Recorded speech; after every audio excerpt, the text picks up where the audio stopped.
Hello दोस्तों, कैसे हो आप लोग। मेरा नाम है दीपक और मैं स्वागत करता हूं अपनी इस यूट्यूब चैनल सिविल एनालिसिस में, जिसमें कि हमारी काउंसिल ऑफ मिनिस्टर की जो चैप्टर है वो चल रहा था, यानी कि चैप्टर नंबर 21 लक्ष्मीकांत की सीरीज में। ठीक है। और लक्ष्मीकांत की सीरीज में जो है हम लोगों ने काउंसिल ऑफ मिनिस्टर में, यानी कि सेंट्रल काउंसिल ऑफ मिनिस्टर में हमने पहला पार्ट ऑलरेडी कंप्लीट कर लिया है। आप उसको प्लेलिस्ट पे चेक कर सकते हैं। इसके बाद जो है हम लोग यहाँ पे नेक्स्ट टॉपिक पर पढ़ेंगे, और यहाँ पे हम लोग जो टॉपिक की बात करेंगे वो है आपका अपॉइंटमेंट ऑफ द मिनिस्टर के बारे में, ऑथ एंड सैलरीज के बारे में, और रिस्पॉन्सिबिलिटी ऑफ मिनिस्टर के बारे में यहाँ पे हम लोग डिस्कस करने वाले। तो चलिए स्टार्ट करते हैं एक एक टॉपिक को।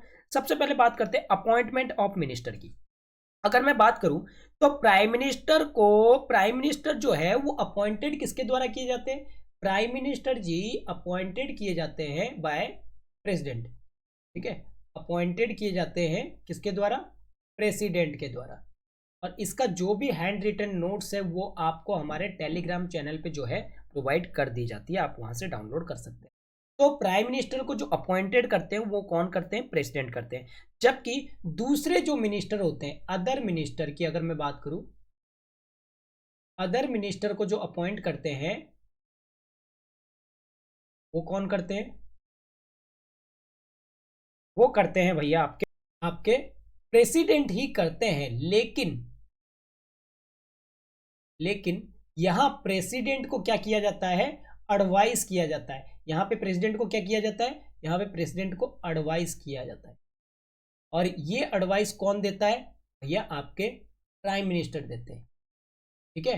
अगर प्राइम मिनिस्टर कहते हैं कि भाई इस पर्सन को जो है आप क्या कीजिए, पर्सन को जो है आप क्या कीजिए, मिनिस्टर बनाना है, तो वो क्या करेंगे? अपनी एडवाइस देंगे, और उनकी एडवाइस पे प्रेसिडेंट जो है वो क्या करेंगे? अपॉइंटेड करेंगे मिनिस्टर। ठीक है। तो यहां तक तो समझ में आती है। आगे क्या बताया जा रहा है? इसका मतलब ये है प्रेसिडेंट जो है, यानी कि जो हमारे राष्ट्रपति जी है, वो क्या कर सकते हैं? अपॉइंट कर सकते हैं उस पर्सन को एक मिनिस्टर के रूप में जब प्राइम मिनिस्टर रिकमेंडेशन करे। यानी कि या पीएम अगर रिकमेंडेड करेंगे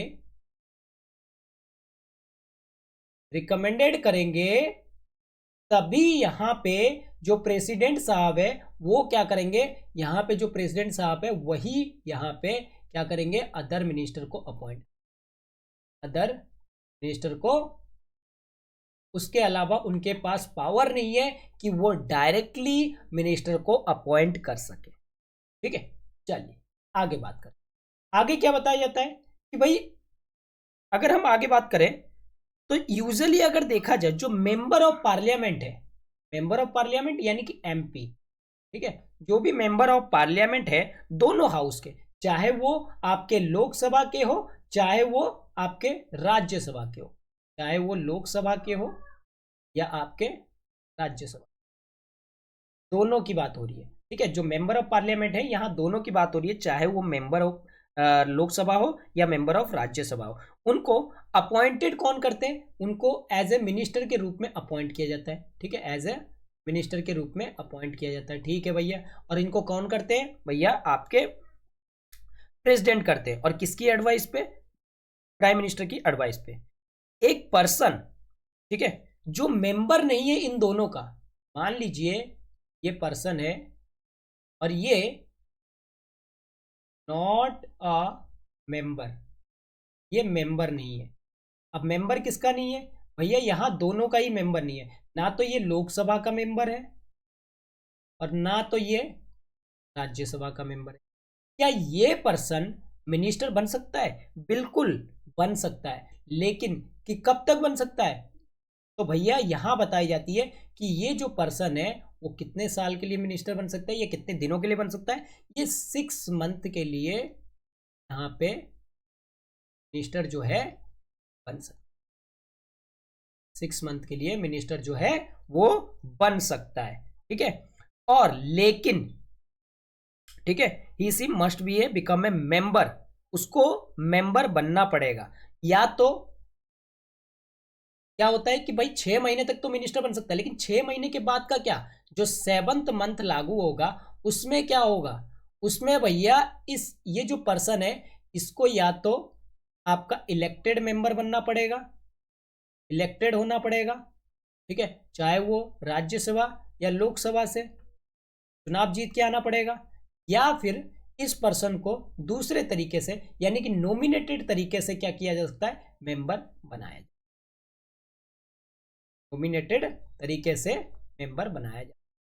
मान लीजिए सचिन तेंदुलकर को मेंबर मिनिस्टर बना लिया, तो सचिन तेंदुलकर कहेगा भैया मैं इलेक्शन नहीं लड़ूंगा, तो सचिन तेंदुलकर क्या मिनिस्टर बन सकता है? बिल्कुल बन सकता है। कितने दिन के लिए बन सकता है भाई? 6 महीने तक के लिए बन जाएगा। लेकिन बाद में सचिन तेंदुलकर का मूड हो और बोले कि भाई मैं नहीं, 2-3 साल के लिए और मिनिस्टर रहना चाहूंगा, तो उनको और किस तरीके से मिनिस्टर बनना जा सकता है? वो कहेंगे भैया मैं इलेक्शन नहीं लड़ूंगा, मुझे आपकी एक काम कीजिए, नॉमिनेटेड रूप में रखिए और नॉमिनेटेड तरीके से मैं क्या करूंगा, चुन के आऊंगा और आप मुझे मिनिस्टर जो है बना सकते हो। तो यहाँ पे ये दोनों तरीके यहाँ पे अप्लाई होता है, या तो वो इलेक्शन से आए या फिर नॉमिनेशन से आए, ठीक है। और दोनों ही हाउस में से किसी भी हाउस का जो है वो मेंबर होना चाहिए, चाहे वो राज्यसभा को हो चाहे वो लोकसभा को। ये नॉमिनेटेड आपके राज्यसभा से हो चाहे वो लोकसभा से हो, ठीक है, दोनों ही चीजों से हो सकता है। एक मिनिस्टर जो एक मेंबर है एक हाउस ऑफ पार्लियामेंट का, ठीक है, मान लीजिए मैं यहीं पे ही कर देता हूं, एक पर्सन है जो मिनिस्टर है, इस हाउस का मिनिस्टर है भैया लोकसभा का। अब लोकसभा का मेंबर है, तो क्या ये राज्यसभा में जाके बैठ सकता है? बिल्कुल, ये राज्यसभा में जाके बैठ सकता है। लेकिन क्या राज्यसभा में वोट कर सकता है? नहीं भैया, राज्यसभा में ये वोट नहीं कर सकता। ये सिर्फ अगर मिनिस्टर लोकसभा का है तो वोट सिर्फ लोकसभा में ही करेगा, ठीक है। भले ही वो इस राज्यसभा के प्रोसीडिंग्स वगैरह में हिस्सा ले सकता है, यानी कि राज्यसभा की जो प्रोसीडिंग्स वगैरह होती है उनमें ये हिस्सा ले सकता है, प्रोसीडिंग्स वगैरह में हिस्सा ले सकता है। भले ही वो राज्यसभा के प्रोसीडिंग में हिस्सा ले रहा है, लेकिन वहां के जो वोट देने का अधिकार है वो सिर्फ अपने ही रिस्पेक्टिव हाउस के लिए होता है। अगर वो राज्यसभा के मेंबर है तो राज्यसभा में वो वोट दे सकता है, अगर वो लोकसभा का मेंबर है तो लोकसभा में वो जाके क्या कर सकता है, आपका मेंबर होगा तो लोकसभा में ही वोट देना पड़ेगा, ठीक है। तो ये बात की, चलिए आगे बात करें। आगे क्या बताई जाती है? अगला है हमारा ओथ एंड सैलरी के बारे में, oath and salary of the minister. देखिए कोई भी मिनिस्टर, ठीक है, कोई भी मिनिस्टर अगर वो अपनी ऑफिस में एंटर करता है तो उसको क्या लेनी पड़ती है भैया? ओथ लेनी पड़ती है। क्या लेनी पड़ती है? ओथ लेना यहाँ जरूरी, ओथ लेनी, ठीक है। अब कोई भी मिनिस्टर अगर वो एंट्री करता है तो वो ओथ लेना जरूरी होता है, और इस ओथ को दिलवाता कौन है? इस ओथ को जो है वो एडमिनिस्ट्रेशन कौन करवाता है? यहाँ पे एडमिनिस्टर करने का काम किसका होता है? एडमिनिस्टर का करने का काम जो होता है वो प्रेसिडेंट का होता है। प्रेसिडेंट यहाँ पे क्या करते हैं? एडमिनिस्टर, ठीक है। अभी जैसे सीजेआई का ओथ सेरेमनी हुआ, ठीक है, तो उसको कौन करवाया? ये प्रेसिडेंट ही करवाया, ठीक है। उसी प्रकार जो मिनिस्टर होते हैं जब वो अपनी ऑफिस को लेते हैं तो वहां पे उनके लिए क्या किया जाता है? ओथ लेना पड़ता है, और ये ओथ कौन सी होती है? ऑफिस एंड सिक्रेसी की जो है ओथ होती है, ठीक है। ये ओथ किस तरह की ओथ होती है कि भाई आपको कहीं ना कहीं oath of office and secrecy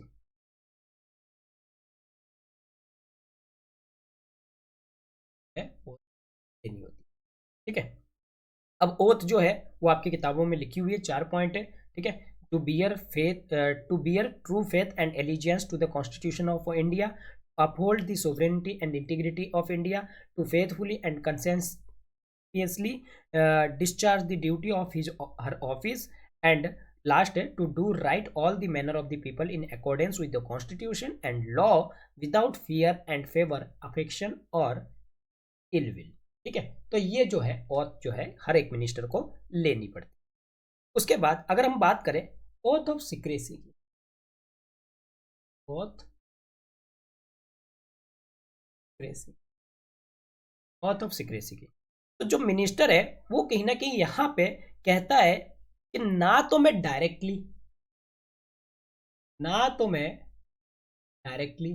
और ना ही मैं इनडायरेक्टली। मुझे अगर कोई बात बताई गई है या मुझे कोई बात पता चली है तो मैं इस चीज का रिवील या इस चीज को डायरेक्टली किसी के साथ जो है कम्युनिकेट नहीं करूंगा।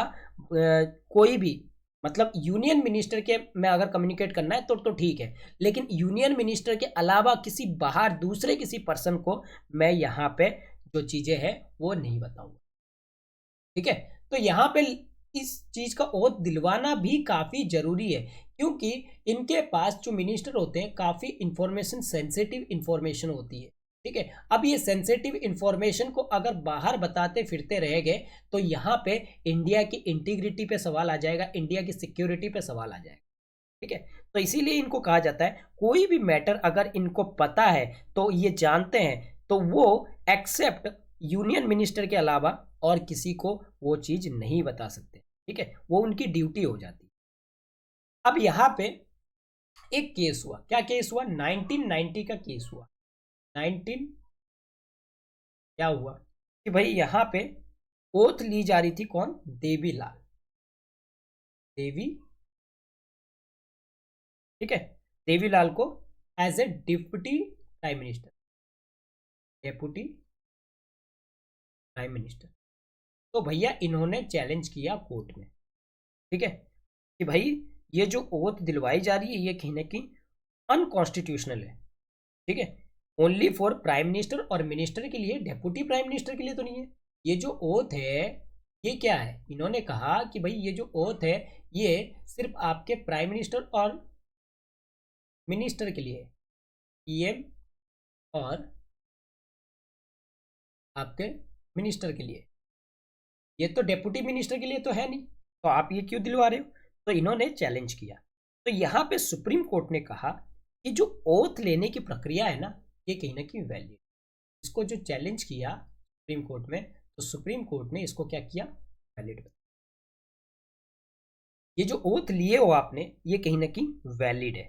ठीक है, अब कैसे बताया, और इसके साथ साथ उन्होंने कहा कि भाई एक पर्सन जो कि prime minister, deputy prime minister के फॉर्म में है वो केवल डिस्क्रिप्टिव नहीं है।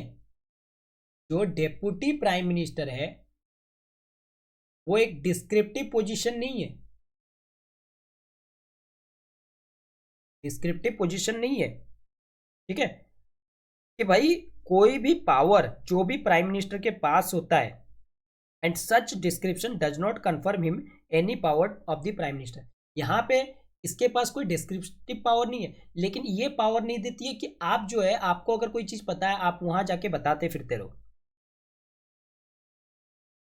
इसमें क्या बताया गया, it rule that the description of the minister as a deputy prime minister और any other type of minister such as minister of the state या डेप्यूटी मिनिस्टर ऑफ स्टेट हो, there is no mention in the constitution not vitiate the oath taken by him so long substantive part of oath is correct. मतलब इन्होंने कहा कि साफ बता दिया कि भाई आपको अगर ओथ दिलवाई जा रही है इसका मतलब ये नहीं कि कॉन्स्टिट्यूशन में नहीं लिखा है तो मतलब ये आपका अनवैलिड हो जाएगा, ये वैलिड होगा क्योंकि वो भी आपके कॉन्स्टिट्यूशन के ही पार्ट में है, वो भले ही लिखा हो या ना लिखा। ठीक है, अब बात करते हैं इसके सैलरी के, सैलरी और अलाउंसेस के। जो सैलरी और अलाउंसेस है, सैलरीज एंड अलाउंसेस, अलाउंसेस जो है वो क्या होगी, हर एक मिनिस्टर की डिटरमाइन कौन करेगा, पार्लियामेंट।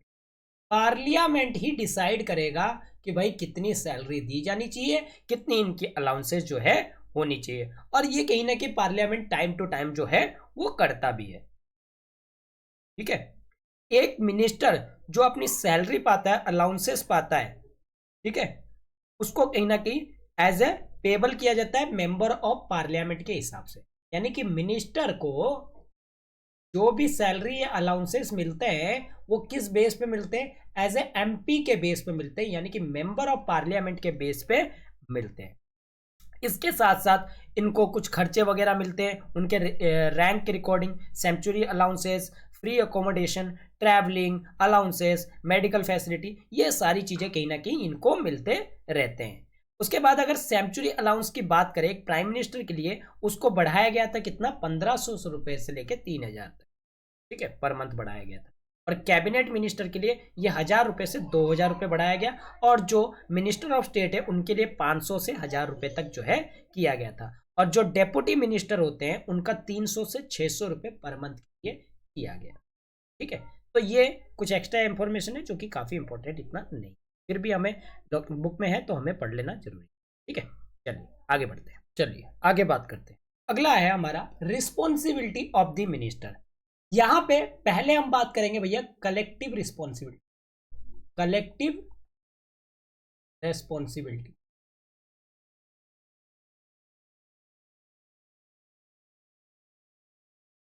देखिए फंडामेंटल प्रिंसिपल जो कि किस पे काम करता है, अंडर लेंगे working of the parliamentary system of government, यानी कि यहाँ पे पार्लियामेंट्री सिस्टम ऑफ गवर्नमेंट जो है वो हमारी कहीं ना कहीं फंडामेंटल प्रिंसिपल है। और ये प्रिंसिपल क्या कहती है,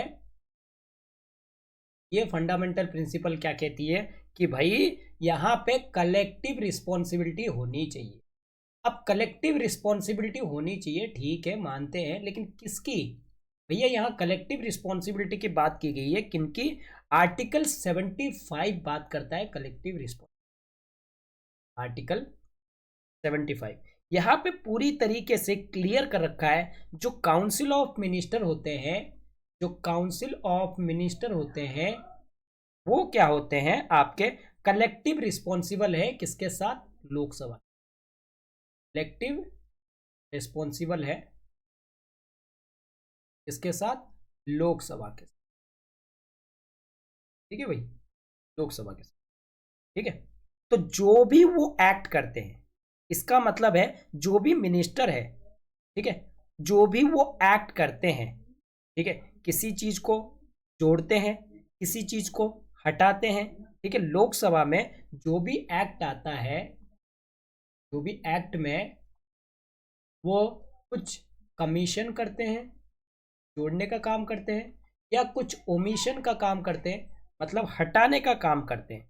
ठीक है, तो उस केस में रिस्पॉन्सिबिलिटी किसकी होती है भैया, दोनों की होती है, सॉरी सभी की होती है। सभी की इन द सेंस जो भी मिनिस्टर होते हैं, यानी कि prime minister headed by council of minister. ठीक है, council of minister headed by prime minister, उल्टा कह दिया मैंने। ठीक है, ये एक साथ काम भी करते हैं और एक साथ डूबते भी है, यानी कि ये काम करते हैं, वर्क करते हैं एज ए टीम, वर्क करते हैं एज ए टीम के रूप में, और इसके साथ साथ स्विम भी करते हैं, मतलब कहने का मतलब ये एक साथ तैरते हैं और एक साथ डूबते भी है। ठीक है, एंड ये और सिंक भी करते हैं एक साथ। ठीक है, तो ये चीज कहा जाता है। जब लोकसभा में नो कॉन्फिडेंट मोशन जो है पास किया जाता है, लोकसभा में जब नो कॉन्फिडेंट मोशन जो पास किया जाता है या लाया जाता है, पास तो छोड़िए, पहले लाने की बात। ठीक है, मोशन जो है, नो कॉन्फिडेंट मोशन को जब काउंसिल ऑफ मिनिस्टर के अगेंस्ट लाया जाता है, तो यहां पे सभी जो मिनिस्टर होते हैं उनको क्या करना पड़ता है, सभी मिनिस्टर को, ऑल मिनिस्टर को यहां पे क्या करना पड़ता है, रिजाइन करना। अगर नो कॉन्फिडेंट मोशन पास हो जाता है तो यहां पे सभी मिनिस्टर को क्या करना पड़ता है, यहां पे रिजाइन करना पड़ता है। वो चाहे जो मिनिस्टर है वो लोकसभा का मेंबर हो या फिर वो राज्यसभा का मेंबर हो, उन सभी को एक साथ क्या करना पड़ेगा, यहां पे रिजाइन करना पड़ेगा। ठीक है, एक और तरीका भी होता है, अल्टरनेटिवली हम देखते हैं, जो काउंसिल ऑफ मिनिस्टर है वो प्रेसिडेंट की एडवाइस पे, advise the president to dissolve the Lok Sabha, यानी कि अगर कभी ऐसा हो कि काउंसिल ऑफ मिनिस्टर ने क्या किया भैया, एडवाइस दिया, किसको, एडवाइस दिया प्रेसिडेंट को। ठीक है, एडवाइस दिया, ठीक है, एडवाइस दिया प्रेसिडेंट को कि आप लोकसभा को जो है डिसॉल्व कर दीजिए, तो उस केस में भी प्रेसिडेंट जो है लोकसभा को जो है डिसॉल्व कर सकता है, यानी कि जो काउंसिल ऑफ मिनिस्टर है लोकसभा को वहां पे डिसॉल्व कर सकता है। ठीक है, कि भाई प्रेसिडेंट ये देखेगा कि भाई सही बात है, यहाँ पे जो है कॉन्फिडेंट नहीं है, यानी कि मिनिस्टर के पास जो जितनी अमाउंट में मेजोरिटी चाहिए होती है उतनी मेजोरिटी नहीं है, तो यहाँ पे क्या कर सकता है, वो डिसॉल्व कर सकता है, लोकसभा को जो है डिसॉल्व कर सकता है और फ्रेश इलेक्शन के लिए बुला सकता है। कॉल फॉर फ्रेश, ठीक है, फ्रेश इलेक्शन के लिए बोल सकता है। लेकिन यहां पे प्रेसिडेंट में not be oblique council of minister that has lost the confident of the Lok Sabha. यहां पे प्रेसिडेंट का कोई भी काम नहीं होता है अगर किसी तरीके से भी लोकसभा में कॉन्फिडेंट अगर लॉस्ट हो जाए। प्रेसिडेंट इसमें कुछ नहीं कर सकता भैया। प्रेसिडेंट का काम है कि भाई आपको, आपके पास अगर कॉन्फिडेंट है तो उसको फ्लोर ऑफ द हाउस पे प्रूफ कीजिए, अगर नहीं है तो यहाँ पे आपको रिजाइन करना पड़ेगा। यहाँ प्रेसिडेंट का कोई भी काम नहीं बनता है। ठीक है, तो ये हमने देखे कलेक्टिव रिस्पॉन्सिबिलिटी। इसके बाद और थोड़ा सा टॉपिक को कंप्लीट करते हैं। प्रिंसिपल ऑफ जो कलेक्टिव रिस्पॉन्सिबिलिटी का मतलब है जो कैबिनेट का डिसीजन होता है, ठीक है, जो cabinet means that the cabinet decision bind all cabinet minister. यानी कि कहने का मतलब, अगर मान लीजिए कैबिनेट का जो डिसीजन होता है वो सभी कैबिनेट के मेंबर पे लागू होगा, ऑल कैबिनेट मेंबर। ठीक है, कैबिनेट मेंबर या मिनिस्टर भी आप कह सकते हो। ठीक है, मिनिस्टर अगर लिखा हुआ है तो मिनिस्टर, सभी कैबिनेट के मिनिस्टर पे जो है लागू होगा जो भी डिसीजन लिया जाएगा। ठीक है, भले ही कोई इस डिसीजन के खिलाफ हो लेकिन फिर भी उसको मानना पड़ेगा। और ये हर एक मिनिस्टर का क्या है, ड्यूटी है कि वो कैबिनेट के, हर एक मिनिस्टर का ड्यूटी है ये ऑल कैबिनेट, यहीं पे ही कर देते हैं, कैबिनेट मिनिस्टर का ड्यूटी है कि वो कलेक्टिवली ये जो डिसीजन लिया गया है इसको क्या कीजिए, ठीक है, सपोर्ट करें। ठीक है, अगर कोई मिनिस्टर, अगर इफ एनी मिनिस्टर डिसएग्री करता है, ठीक है, अगर कोई मिनिस्टर यहाँ पे डिसएग्री करता है, ठीक है, इस पे कैबिनेट के डिसीजन पे, कैबिनेट के डिसीजन पे, तो वो क्या कर सकता है यहाँ पे कैबिनेट के डिसीजन पे, या डिफेंड करता है, ठीक है, तो उसको यहाँ पे क्या करना पड़ेगा, रिजाइन करना। तो यहाँ पे रिजाइन करना, तो बहुत सारे सेवरल मिनिस्टर ने इस तरह की पास्ट में अगर देखा जाए काफी रिजाइन भी किए, जैसे हमारे डॉक्टर भीमराव अंबेडकर ने, B.R. अम्बेडकर जी ने जो है अम्बेडकर जी ने भी क्या किया है, जो है अपना इस्तीफा जो है दिया है। ठीक है, जैसे कि हिंदू कोड बिल लाया गया था 1953 में, उसके बाद C.D. देशमुख ने रिजाइन किया है। ठीक है, इस पे आपके रीऑर्गेनाइजेशन ऑफ स्टेट पे आरिफ मोहम्मद ने रिजाइन किया है, opposition of Muslim women, protection of rights on divorce act 1986 पे। तो इस तरीके के मामले हमें देखने को काफ़ी ज़्यादा ये भी है। ठीक है, चलिए अब बात करते हैं हम इंडिविजुअल रिस्पॉन्सिबिलिटी। अब किसकी बात करेंगे, इंडिविजुअल। अब तक तो देखे कि भाई कलेक्टिव रिस्पॉन्सिबिलिटी, अब देखते हैं एक एक मिनिस्टर की इंडिविजुअल रिस्पॉन्सिबिलिटी। इंडिविजुअल रिस्पॉन्सिबिलिटी क्या है, आर्टिकल 75 में प्रिंसिपल ऑफ इंडिविजुअलिटी के बारे में भी बताया। आर्टिकल 75 में यहां पे प्रिंसिपल ऑफ इंडिविजुअल रिस्पॉन्सिबिलिटी की भी बात की। इंडिविजुअल रिस्पॉन्सिबिलिटी की भी बात की है। ये स्टेट करता है, ये जो आर्टिकल 75 है ये क्या कहता है, मिनिस्टर, जो भी मिनिस्टर है वो अपनी ऑफिस को, ये आर्टिकल क्या कहता है, जो भी मिनिस्टर है, सिंगल मिनिस्टर की बात कर रहा हूं, जो भी मिनिस्टर है वो अपनी ऑफिस को होल्ड कैसे करता है, ऑफिस को होल्ड करता है ड्यू टू प्लीजर ऑफ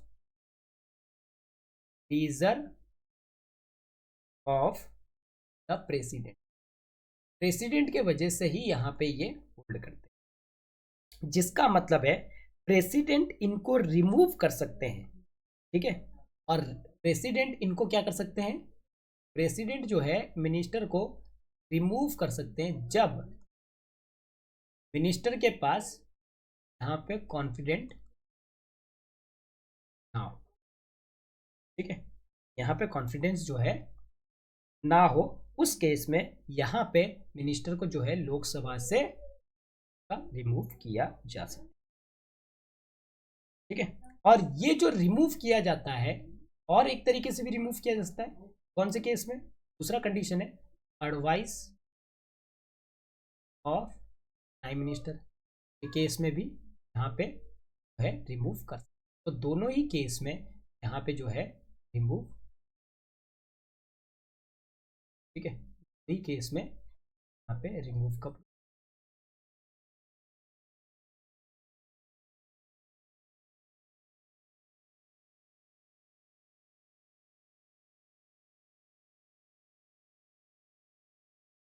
ठीक है भाई, दोनों ही कंडीशन में यहाँ पे को रिमूव। आगे बात, आगे क्या बताया जा रहा है कि भाई प्रेसिडेंट रिमूव कर सकता है only advice of president PM in case of difference of opinion, ठीक है, अगर मान लीजिए कभी ऐसा होता है कि मिनिस्टर है, इसकी ओपिनियन जो होती है किसी बिल के ऊपर वो डिफरेंट होती है, उस केस में भी क्या किया जा सकता है, इसको हटाया जा सकता है, उस मिनिस्टर को जो है यहाँ पे प्राइम मिनिस्टर कह सकता है कि भाई आप एक काम कीजिए, आप, पीएम क्या कह सकता है इस मिनिस्टर को कि आप एक काम कीजिए, यहाँ पे रिजाइन दे दीजिए, अगर आप हमारे बातों से सहमत नहीं है तो यहाँ पे आप क्या कीजिए, रिजाइन दे दीजिए। तो जब ये एक्सरसाइज की जाती है ये पावर को, तो प्राइम मिनिस्टर यहाँ इंश्योर करता है, रियलाइजेशन करता है कि यहाँ पे जो रूल हो वो कलेक्टिव रिस्पॉन्सिबिलिटी हो, ठीक है, यानी कि कलेक्टिव रिस्पॉन्सिबिलिटी का भी ध्यान रखा जाता है, ये नहीं कि भाई एक मिनिस्टर को जो है आपने मना कर दिया तो आपकी मतलब सरकारी टूट जाए, तो इस चीज को भी ध्यान रखा जाता है, ठीक है। आगे बात करते, तो यहाँ पे डॉक्टर भीमराव अंबेडकर ने एक अच्छी बात की, भीमराव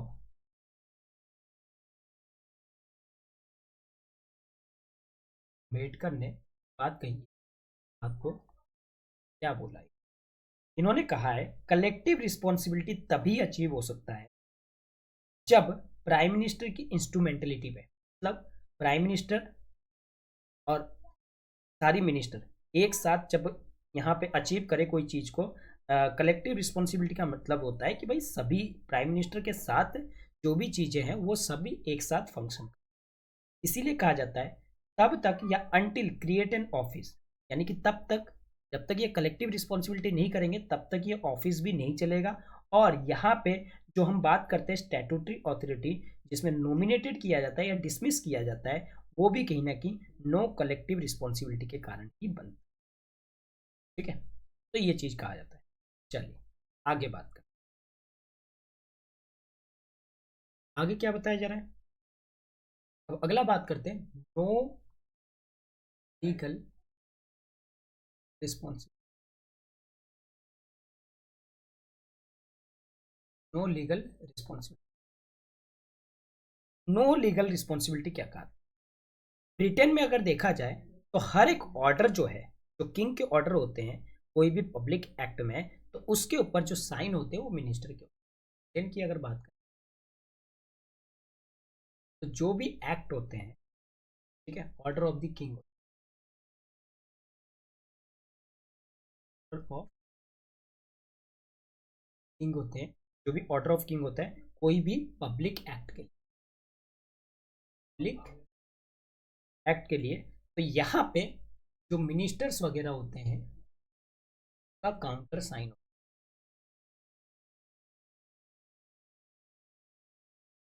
साइन होता है।